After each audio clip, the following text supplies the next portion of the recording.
नवरंगपुर जिला विजेडी तरफ प्रबाद पुरुष महान जननायक तथा राष्ट्रवादी नेता विजु पट्टनायकंकर 108तम जयंती महासमारोह पालित हो जाइछि।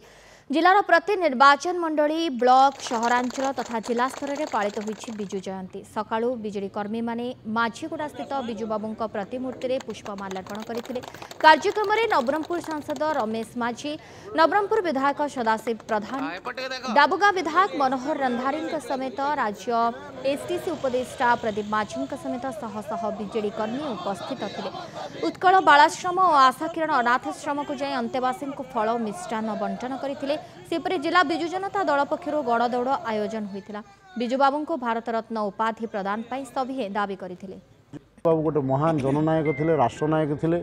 से प्रबाद पुरुषंकर आज जो पालन करुचु आम निर्वाचन मंडली मध्य गोटे विशाल जनसमावेश अच्छी, गणदौड़ एवं बर्तमान अच्छी।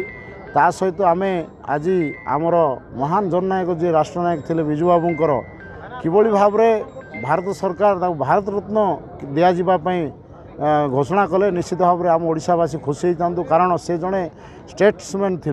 स्वर्गत विजु पट्टनायक को एवं समस्त गोटे अभुला स्मृति जो दिन कि स्वर्गत विजु पट्टनायक जिला गठन करते अभिव्यक्त कोरापुट जिलार गोटे जिला को 4 गोटी जिले में परिणत करते। आज आम समस्ते आज दीर्घ दिन आम समस्त डिमांड कर खूब शीघ्र भारत रत्न दि जाऊ, कारण से ये देशर माटीर योग्यतम संतान। आज प्रबाद पुरुष विजु बाबूंकर 108तम जयंती आज पालन कराहोछि। नवरंगपुर सहर माझीगुड़ा छक विजु बाबूंकर प्रतिमूर्ति पुष्पमाल्य अर्पण पर विभिन्न अनुष्ठान में आम कार्यक्रम रही, फल बंटन कार्यक्रम रही हस्पिटाल तो सहित 4टी निर्वाचन मंडली 4टी स्थान में विजु जयंती आज पालन कराहब।